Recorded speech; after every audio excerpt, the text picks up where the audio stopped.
And then the case a few weeks ago, Moore against Ingham's. Mrs. Moore was on a snowmobile or skidoo excursion. She had been going successfully for about 3/4 of an hour. The ride was nearly over. She got too close to the one in front. She panicked. She veered out. She grabbed the accelerator instead of the brake, charged off at a huge speed, and crashed into flew into the air, crashed into a car in the car park, and suffered hideous injuries. And she sued the tour operator from whose rep she'd bought the excursion at the welcome meeting.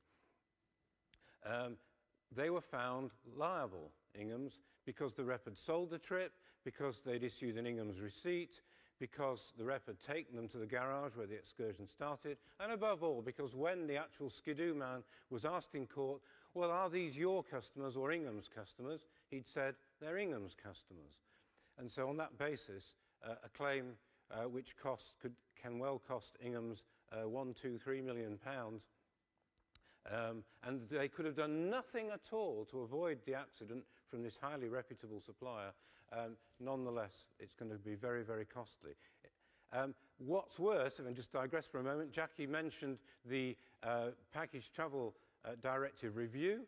I was in Brussels on Thursday at a forum of stakeholders to discuss the review, and make no mistake about it, the authorities and people like Frank Brady from Holiday Travel Watch are pressing for strict liability, so that it won't even be necessary for a claimant to prove that anyone was to blame for the accident, merely the mere fact they're injured. So if you want to lobby someone, lobby your MP or MEP about that, please do so, or through ABTOF or through ABTOF. Combined with those cases is the recent Med Hotels case on Tom's VAT. You may think that's a very different subject, but in fact it's all about agency again. And Med Hotels lost, as I'm sure you know. It was held they weren't agent. Basically, it's very difficult, if not impossible, to be an agent if you fix your own prices, or if you levy cancellation charges, or if you handle complaints yourself, or if you have your own staff looking after customers, or if in your agreement with the supplier you don't have a clear obligation to flog the products of the supplier as their agent. In other words, if it's not a genuine agency situation. It all comes down to the paperwork. It's not just about changing the leaflets you hand out, changing the receipts I mentioned, but also, of course, changing your brochure, changing your website, changing your booking conditions, making the situation clear, avoiding all the traps, changing the reps' manuals. Even the accounting documentation probably needs changing if you genuinely want to be an agent.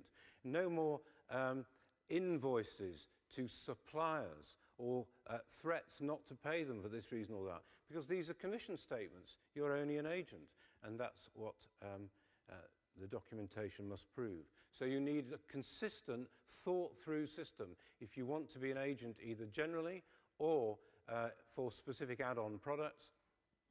Otherwise, you run the risk of being found responsible for things that you never imagined, and it can be very, very expensive.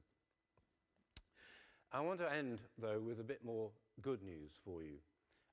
On Tuesday last, the Court of Appeal heard another case called Milner against Cunard, and in that case, they decided that there was a risk of compensation levels in ordinary bad holiday cases getting out of hand.